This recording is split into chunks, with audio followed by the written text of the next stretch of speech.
adopting you. I know. The little puppy I found in Ghana and the journey that brought her home. I never expected a lunch break during my volunteer trip to Ghana would change my life forever. One ordinary afternoon, a little boy walked up to me carrying the tiniest puppy I had ever seen. He said he had found her abandoned in a gutter. She was filthy, trembling, and so weak she could barely lift her head.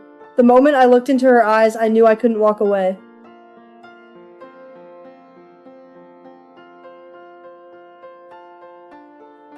She was in terrible shape, her stomach was swollen with worms, and she was far too sick to survive without help. We drove nearly 3 hours into the city to get her to a veterinarian.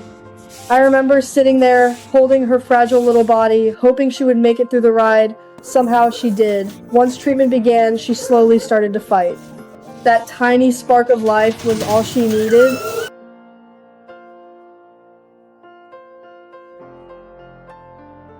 As she got stronger, something happened between us that I can't fully explain. Anytime I sat down, she would crawl straight into my lap and curl up there like she belonged. She trusted me completely.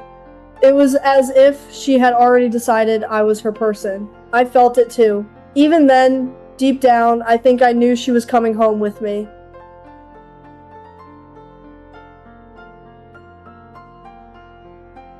The problem was, bringing a dog from Ghana to the United States is incredibly difficult because it's considered a high-risk rabies country. She had to be at least 6 months old before she could travel, and at that point she was only about 2 weeks old. It meant months of waiting, paperwork, and quarantine rules that seemed impossible. But after talking with my family, we made the decision we were going to do whatever it took.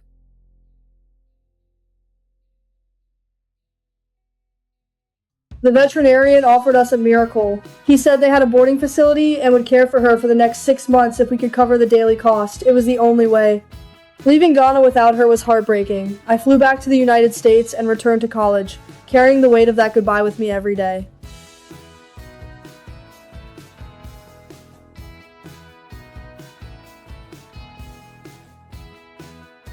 During those months, we relied on FaceTime calls to see her. Every time the screen lit up and I saw her sitting inside that kennel, my heart ached. I hated that she was spending her puppyhood in a cage, but I reminded myself it was temporary. We were fighting for her future, and somehow she always seemed to recognize my voice.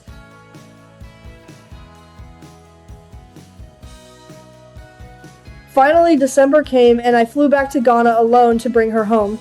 The second she saw me, her whole body lit up with excitement. She bounced and wagged and pressed herself against me like she had been waiting all those months for that exact moment. It felt like no time had passed at all. She remembered me, and that made every sacrifice worth it.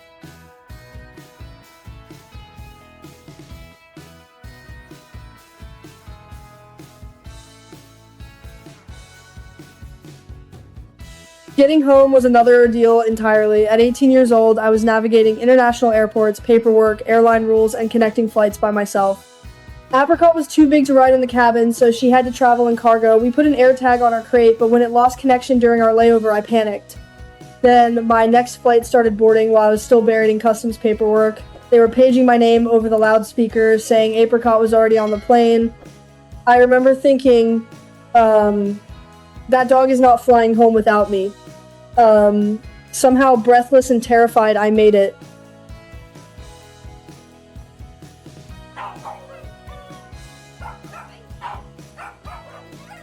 After 13 hours in the air and 3 more nights of final checks in Washington, D.C., she was finally released into my arms. The journey had taken 4 exhausting days from start to finish. Today, Apricot is fully home. A DNA test showed she's 100% West African village dog, and she still acts like she misses the African heat, always buried under blankets, never sleeping without something warm around her. The first time she saw snow, she tried to eat it and looked completely confused. Sometimes people stop us on walks and say she looks like a little deer. I just smile, because they don't know what she's survived. In only 2 years, she has overcome more than most dogs ever will. And every night when she curls up beside me, I'm reminded that some journeys are hard because they lead to something extraordinary. Are you eating this now?